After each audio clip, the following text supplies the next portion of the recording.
Hello and welcome to Live at Epiphan, your weekly show talking about all kinds of cool things. And one of the things we're talking about today is our pan. No, that's a joke.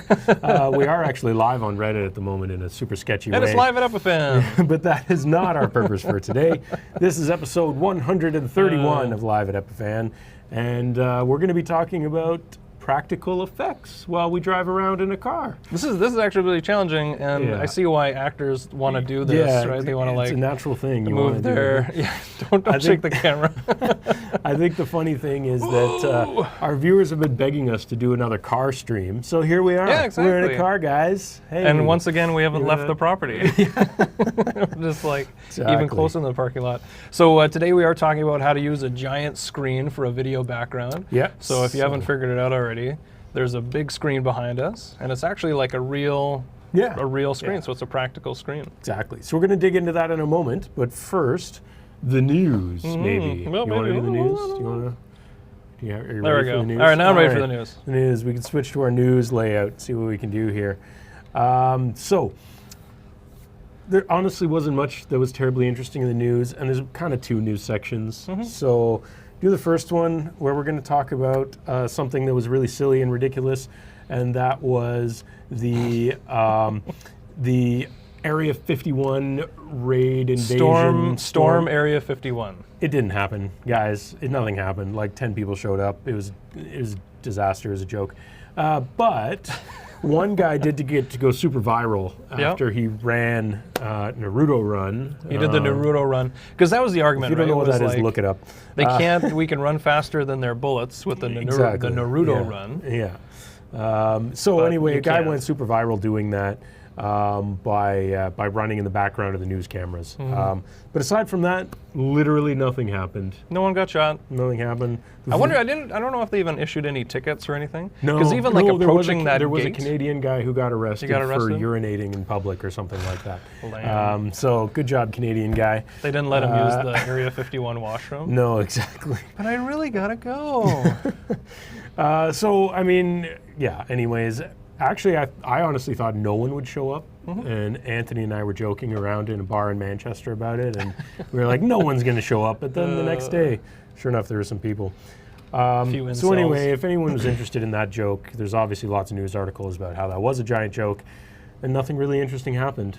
No, so it was kind of cool for streaming. So it was a good example of, I think a few guys were using some bonded setups because you're out in the desert. Yeah, you're out in the desert in Nevada. So the streams are actually pretty good. Exactly. So so there were some interesting streams. I mean, not quality, not our pan quality. No, probably this would have.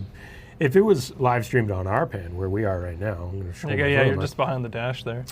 It would have gone super viral. But anyway. And hello, if you are watching us on RPAN, thanks for tuning in. And I wanted to say hi to some people in chat before we jump into your nenext news article that I did not read. So let's say hello to a few folks in the chat. Yeah, so Kim saying hi. Duate saying hi. George Birchall, who's just over there, saying hi. You can't count him. Whew. Marta saying hi for Palo Alto. Faithful Mess saying hi. Avoid that dog in the street. If you're in chat, say hi. We'll give you a little bit of a shout out.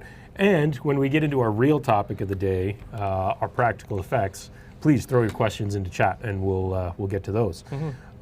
So you had another piece of news you wanted to talk about how we're about to lose our jobs, right? Yeah, we're going to lose our jobs, which is fine. That's the future of the world.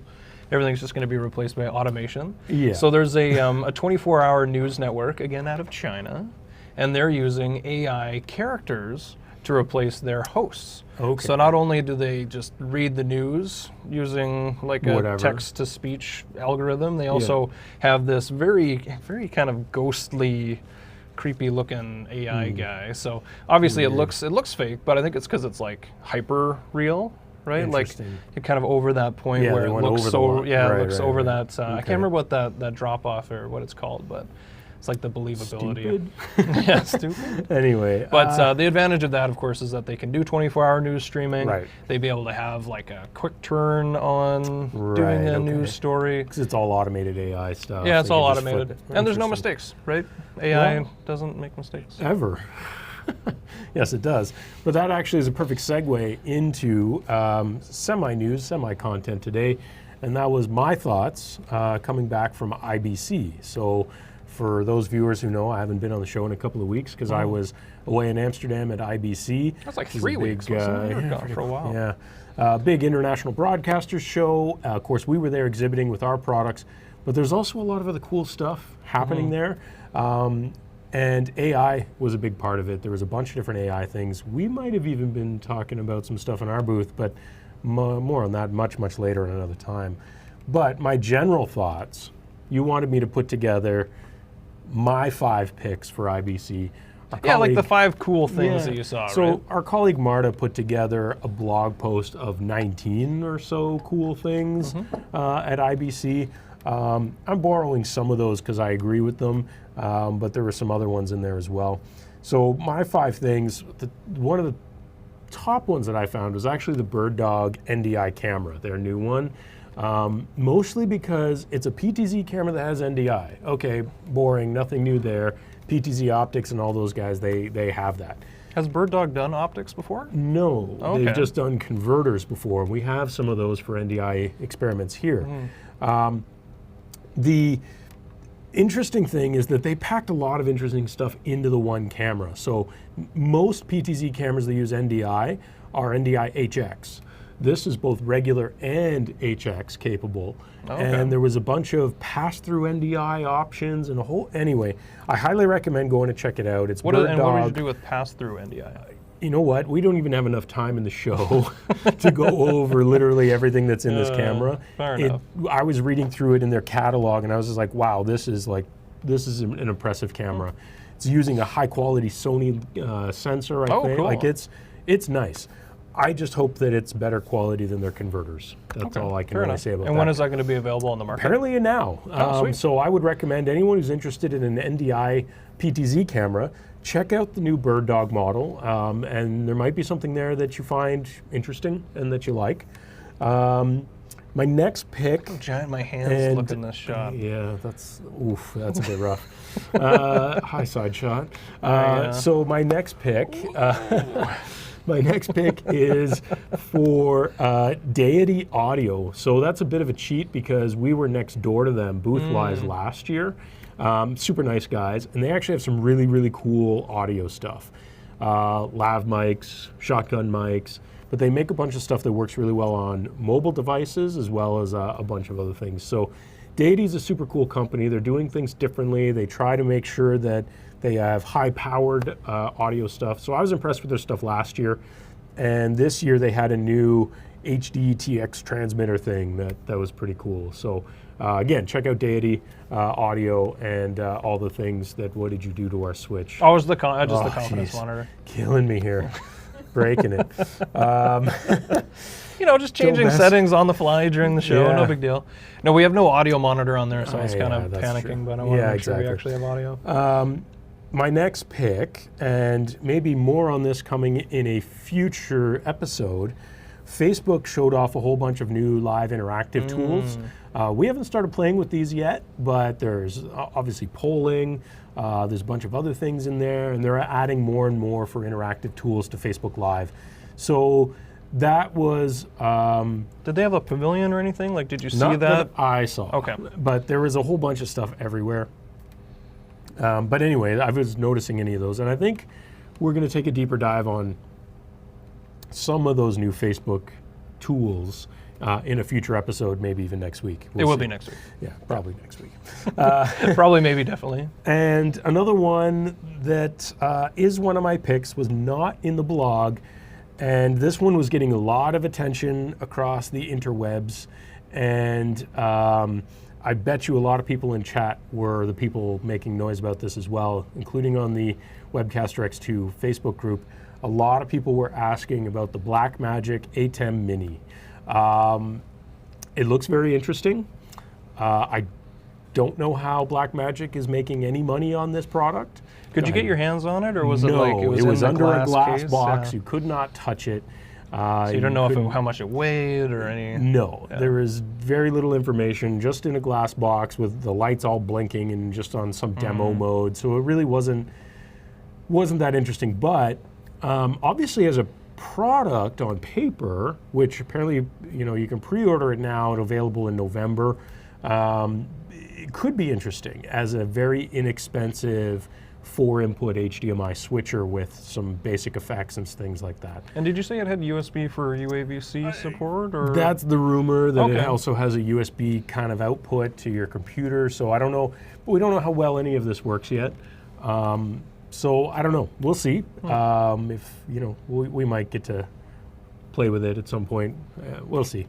Now, is Atom, is that like a ATEM? Is that an industry standard protocol, or is it Blackmagic's? I don't know. You're asking the wrong guy. But they use it for all of their switching infrastructure. Okay. So they, so they're. I'm R-panning and driving. No, he's driving. I've got a laptop. This is like super illegal.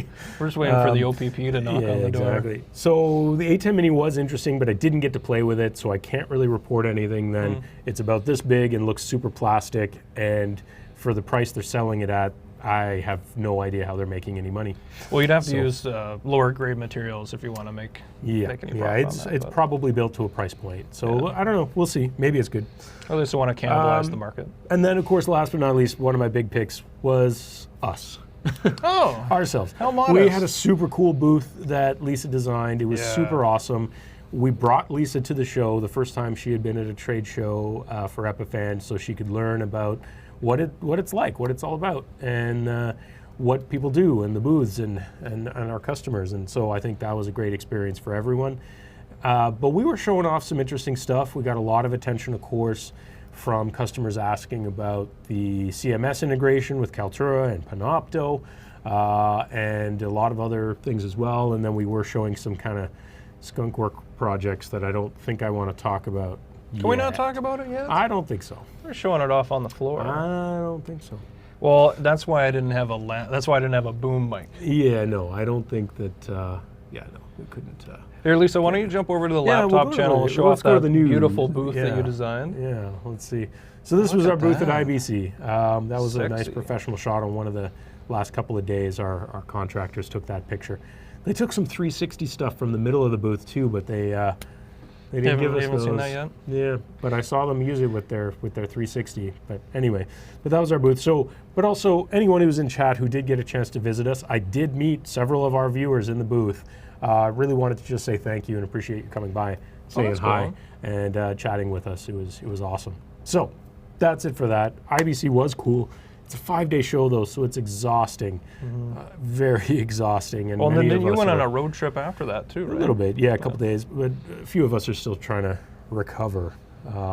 So, all right, that's enough of me talking. It's time for Cameron to maybe stop pretending that he's driving so that he can focus on. Well, did you see George came by? Keep your eye on the camera. Yeah, I gotta keep my eye on the road. Keep the eye on the road. I want to see when I need to turn.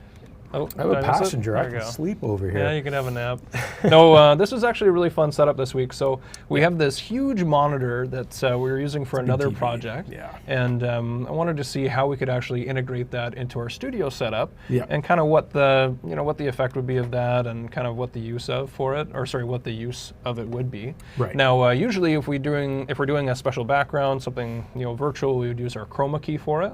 Yes. Now, chroma keying is great, and chroma key on the Pearl actually works really well. Yeah. And it's really easy to set up. You guys have seen us do it many times. Yeah, exactly. You've seen it a lot of times, and even for the kind of space that we have in the studio, it does work well because we do have enough distance to kind of soften it up. But with a television background, you don't have those same kind of issues. So I got my hands off the wheel here. But so there isn't that same kind of edging issue that you have with the chroma key, and we have a little bit of jaggedness as well in ours, and that's just kind of a processor thing. I mean, it's kind of fun the way we're doing. So people already commented it's like those old movies. That's exactly what it's like. You're watching one of the old James Bond movies, right? And he's hence the nod to the Aston Martin as well. Aston Martin set piece. But yeah, we're creating this with just a bunch of interesting layers. So maybe you want to break down what are the layers that everyone's watching of us right now. So I'm going to break through that fourth wall. Oh, sorry, we're on the other layout here. So actually you can see just from the other layout that we do have a monitor on the side too. Yes. So this is another monitor. It's not as big. It's still a very big screen. Works for the side close-up. Exactly, works for the side close-up. But if I go too far back, then you can kind of see where those corners are meeting. And yeah, so in this layout, we actually have a transparent PNG that's in the foreground. So Lisa assisted with creating these graphics. so I can't actually reach out of the car here. That's where the perspective gets really weird. Yeah, that's where the perspective That's why I gets think my strange. hands look so big as well. But for me, when I turn this way, all I see is a TV. The graphics not there. There's no framing there. It's just a TV playing this clip. Cameron went out in his car and just shot some random B-roll driving around the neighborhood of where our offices are. Well, I couldn't put them find what together I in a was clip. wanting on YouTube, Right. because there was like videos that were tagged as, oh, you can use this as your chroma background, but it was on a motorcycle, and the guy's on his helmet, and he's looking around I'll everywhere. have to do that another time. I'd get my bike in the elevator, bring it up here, and bring that in as a practical effect. Well, actually, there's a behind the scenes from John Wick 7, like whatever the latest one is, where they had all the motorcycles in the studio on like dollies. Yeah. And that's how they did that big fight scene. But Tom Cruise and Top Gun did that too. It was, it was on a truck dolly. now, the same deal with this layout here. So this That's the best sunroof ever. So this is a PNG. Now the PNG is in the foreground, Right. and the way that I've leveraged the layout editor on the Pearl 2 is taking advantage of how we can put all these layers together and kind of create this simulation. So this one is in the foreground. I also added in a little bit of a gradient, as there would be one on the front windshield there. Yeah. And then we have the background. Now the background, because we can't layer the background because there's no chroma, the background is actually on the television. Yeah, exactly. So Lisa, that's if you the can thing. jump When into the GoPro one real quick, then I kind of explain that a little bit more. Let's try and get the behind the scenes here. And that's what it was a little bit tricky to wrap my head around it. So just in the background, you can see that the whole car is on the screen. Is superimposed on the screen. And again, I was using the Pearl 2 and leveraging the secondary HDMI output. Right. So I've got another channel that's layering and then outputting that with the input from the MacBook Pro over there. Right. So you can see just on the table in our behind the scenes shot, that laptop is running 2 displays. So 2 display ports out of the laptop, one HDMI and then one mini display port to HDMI, and they're both acting as external displays. So the one on the left of us is running the side view video, and then the one behind us is also running Hotel. that. Look at that. Yeah, it's a Brook Street. Yeah. And you can see that they're perfectly in sync. Not at all. They're not even close to in sync. But that's okay. You guys could never tell because we're in the Canada North Research Park. It's mostly trees anyways. Yeah, exactly. So yeah, I did get some funny looks driving around with the camera hanging out of the back of the car. I mentioned that kind of reminded me of that. Now to simulate, I tried simulating a little bit of the kind of lighting that you would have outside. So above us, we've got our big key light. That one we usually have over on the side, and then we use our other guy over here as a fill.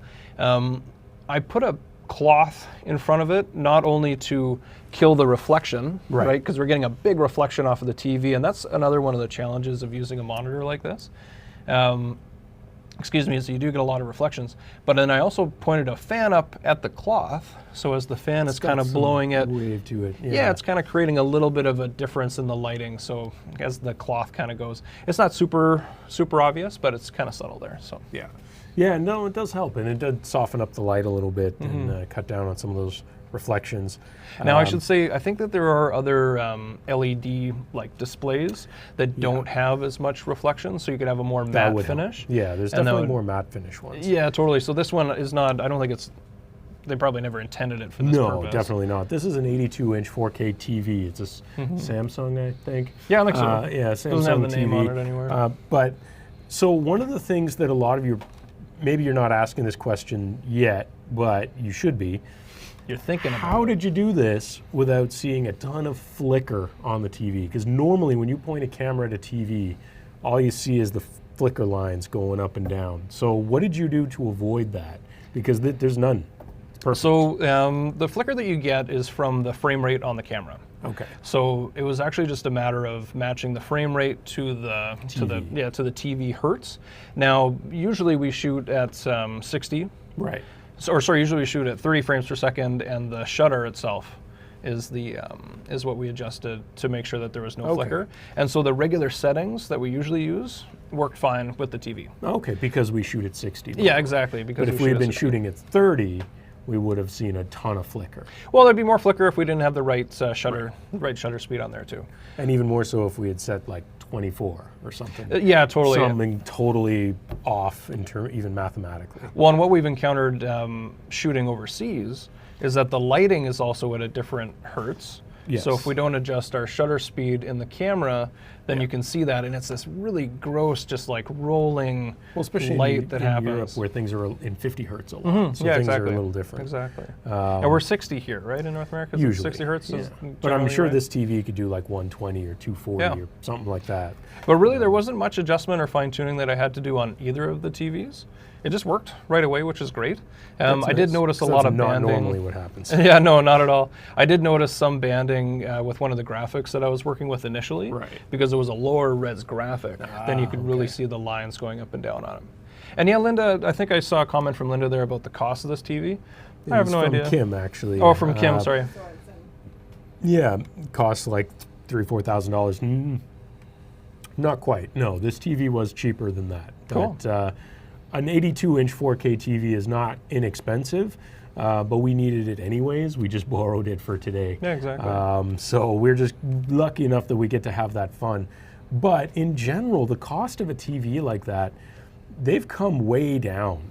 Like I remember buying a 50-inch rear projection for, pretty much what this TV cost us, not maybe, 12 years ago, right? Yeah. So I mean, things have changed a lot.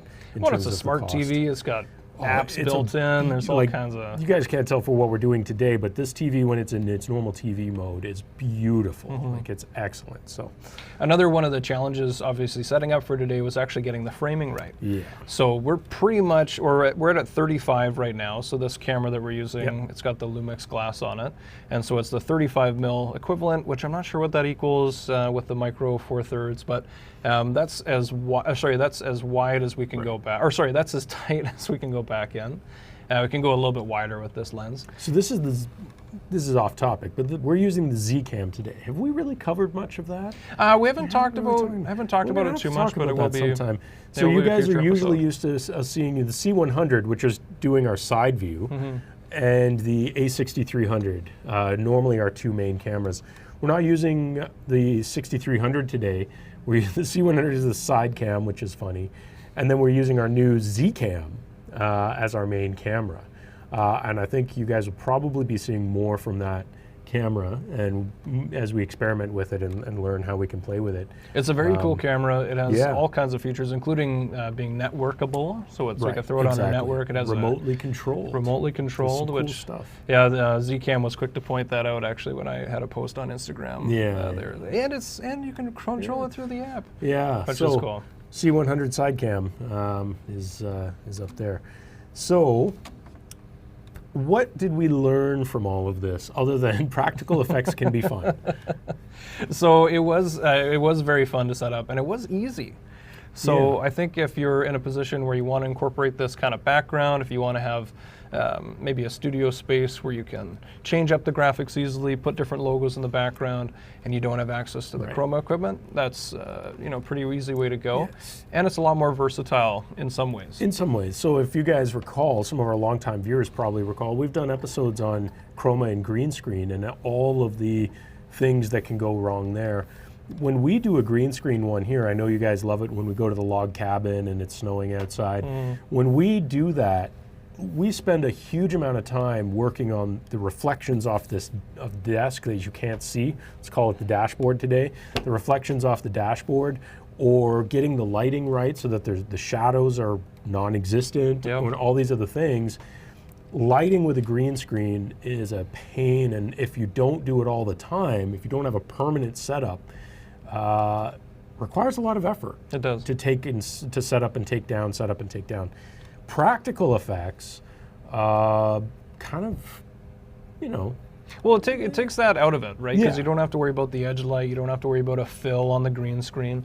One of the challenges, of course, was the reflections of the lights on the screen. But I think if you were using like an LED wall or something a little bit more complex, you wouldn't have that. And if you had scrims and flags, then you could just throw those up and block it. But the easy layering of what we did here is really what I think makes the practical effect so much fun. Is the layers you created with the image overlaid on the video you shot, I mean, for you, that took no time at all to do in post. And then, you know, just throw things together. Yeah. But I mean, if you didn't want a car thing, you wanted something else, you could literally just, you know, make things out of paper and stick them up, right? Like there's lots of different ways that you could do this. Well, and it's an old animation technique too, having the layering and just having a different background and stuff in the foreground. Now, I think I'm a little bit tired of driving around, so do you want to jump back into the old studio? Yeah, let's go back to the old studio. We'll park the car for a moment here. Now we're gonna try to coordinate this with Lisa, so I'm gonna go into the background layout. This is going to be interesting. And then, I should probably, I'll leave that up for now. Yeah, so that'll be funny. On the count of 3. One. One. Oh, it's already broken. Oh, it's already broken. There we anyway, we're back in the studio. We're back in the studio. Back in the studio. Drop we'll the steering wheel down. So gently. It's still a bit different because we're still playing with space here in terms of framing and stuff and blocking things out. Well, in this one, this was an afterthought. So because I consider, okay, well, we should show another example of how you can actually use this. Yeah. And this one is definitely a lot more realistic, and what you would be doing practically is having a pretend background. So I just happened to have a shot of the studio. It was from the camera. It was just a screenshot just to use for framing and That's stuff. The for funny graphics. thing, and that still is the TV. That's the best part. Yeah, and it's still the TV. So this is still the TV in the background. I want to like kind of tap it and get that like flash. See the small ripple. But and then of course our desk is in the foreground as a transparency too. Virtual, I can't raise my seat. I'm literally, and my legs are dangling in the air. We can get lower because of this framing. Raise those Normally, seats. I would be for this show. I'd be down here. Yeah. But anyway. Yeah. No, it was the free framing up. for the TV and for the background, and there's no more. Yeah. Whoa! You broke it. That stool's breaking. I don't know what I was thinking there. This is fine. How can I this raise it and still be on it at the same time? Fine. All right. So I do have a really cool example I'd like to show of how this is also being used in Hollywood. Now in the 60s. No, like right now. Like this is a current thing. So this was a laptop share, please. Yeah, we'll jump to the laptop here. I'll get this full screen. Now this was a collaboration, kind of showing off the tech behind the Unreal option. Okay. Now, Unreal Engine. Now we don't have any audio playing on here because then we'll fine. We'll get we a don't want to copyright get flag. copy strike. But this is very cool. So check this out. This guy's he's out in the mountains. He's going to enjoy a bike ride, right? Yeah. You got the foreground moving. Oh, what's a set? Interesting. That was actually very quick. Now, in this video, they get into like some interviews and they chat about it, but I'm just going to scroll through to show a little bit more. So you can see they have like a I haven't motion. watched this yet. Oh, you haven't seen it yet. So I they have a didn't watch motion it. control camera, and they've got these huge, I think they're OLED screens. OLED screens? Yeah, OLED screens. So as they move the camera around, the perspective on those OLED screens changes. So you see in this like time lapse, as they're moving it around, the perspective changes in the background as it would in real life. Yeah, okay. And then of course they really sell it with the dirt on the ground. There's some rocks in the foreground. It really makes it work. And then of course, let's see if I can actually find it here. But there's a spot where the DP is out, the director of photography is out, and you can see him adjusting. Yeah, here it is. So he's adjusting the lighting on this like tablet, and it's adjusting the lighting in the studio and in the background at the same time. Interesting. Yeah, That's very interesting. very cool. But we'll post a link to this video on the show notes. We'll put it in there. Oh, that's funny. Yeah, we were back in the car again because I had the car for that the laptop layout. Yes, yeah. But we'll post a video, a clip to that, a link to that video in our show notes. Yeah, no, it's interesting the way of. I mean, that's a very modern interpretation of that. Certainly, obviously, everyone's seen old movies, you know, where they did exactly what we did. Exactly. You know, well, you'd have James Bond driving, and he's like literally a projector in the background, so just a little bit further back. Tarantino uses that effect quite a bit, so I think in just about every movie, he's got a driving scene. He's not a fan of CGI. He's a practical effects kind of guy. Yeah, exactly. And we were discussing just the other day, you know, when you do it right, you can blend the two things, CGI and practical effects, and if you do it right, you can't even tell. Totally. The original Jurassic Park is a great example of that. It seamlessly transitions between practical and CGI, and you don't even notice. And if you haven't seen the behind-the-scenes video of the Velociraptor puppets, you have to check it out. Those are actually you haven't lived. Those are like full-size Velociraptors with men inside. Yeah. And they put the Velociraptor legs on. Like, there's a great shot where he's just got the bottoms on and he's running around. like Monster Extravaganza. Yeah, exactly. Just like Monster Extravaganza.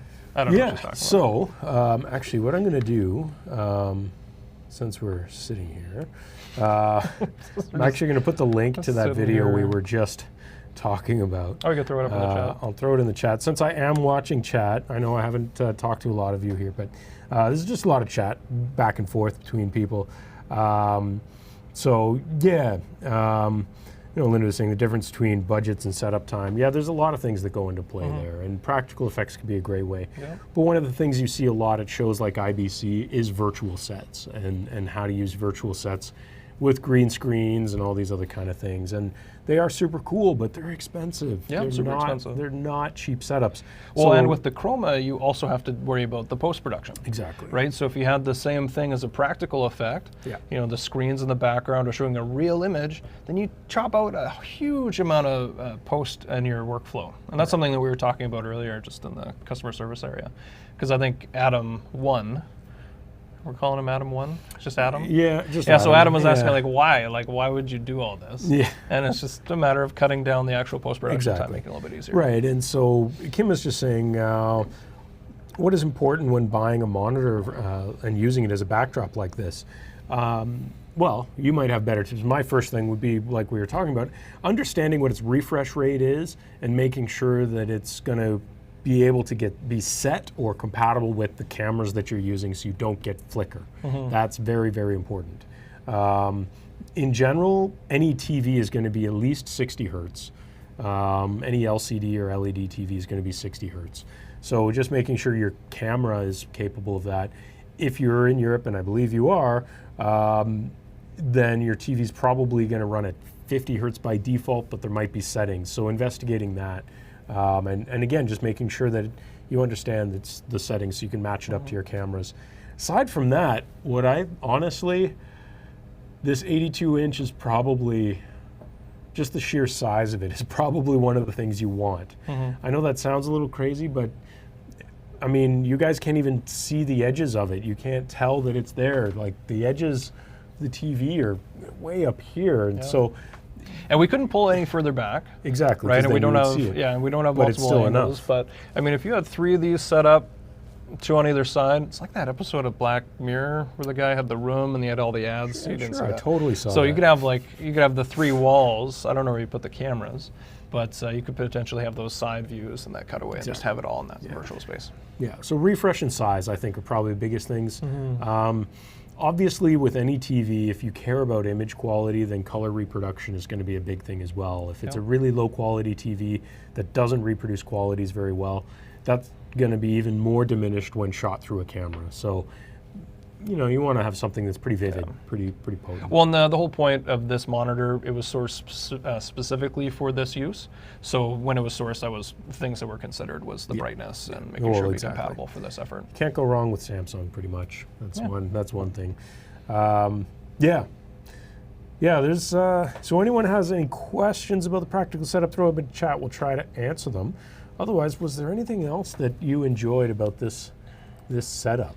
I think just the leveraging a lot of the features within Pearl that you wouldn't necessarily consider using. Well, it's one of the things I mention to our customers all the time is that the transparent PNG ability in the very simple layout designer on a Pearl actually unlocks a massive amount of creativity, but you have to decide to go get it. It's not going to be there for you. You have to decide to go get it.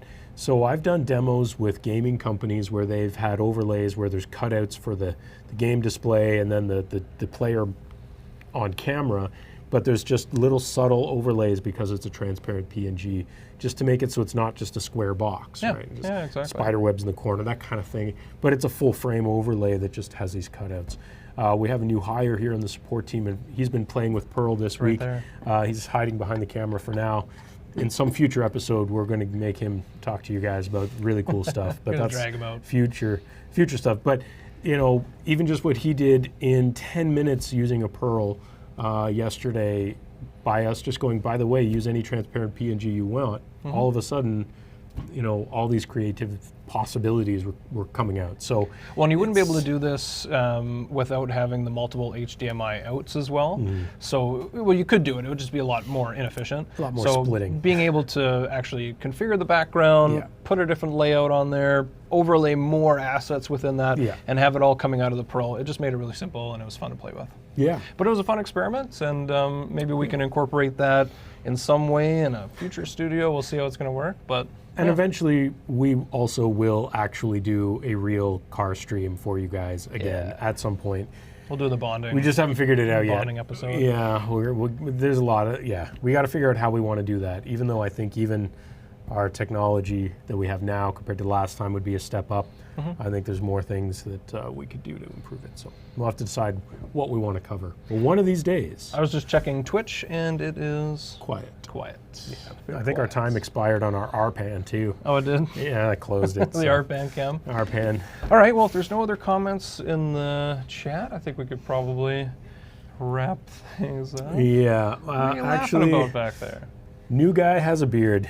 Sorry to say. Oh, yeah, New guy has a beard. It's right in the, it's actually in the job It's part of our hiring practices. Yeah. I don't have a beard. Not anyway, touching that one. I think that's going to do it for today, guys. Thanks so much for joining us here live at Epiphan as usual. And join us next week where we will be talking about some of these new Facebook features. I think it'll be a George and George show. It'll be a George and George show. So next week, the Georges are going to get into some of these new Facebook features that we saw announced. Was it announced at IBC or just around the same time? They've been rolling them out slowly. Okay. And some of them are really cool. And we'll dig into more detail, like 1080p. 1080p. I like the rehearsal mode. That one is really cool. But, well, Georges can cover that next week. Yeah, we'll dig into it. Join us next week. Thursday, 3 o'clock Eastern, as always, live at Epiphan. We're here. Follow us on all the socially things. Do the things. Follow, like, subscribe. And hit the bell if you haven't hit the bell. That's the notification bell. You have to say subscribe and hit the notification bell. Yeah, you gotta hit the notification bell, because subscribing doesn't matter. You have to hit the bell or else you'll One of my favorite YouTube channels there thing is, we know a lot of you watch without subscribing. But that's not true for us. We know you. Anyway. That's like liking a photo without following. Yeah, exactly. All right. But thanks again for tuning in. Peace out. Peace out.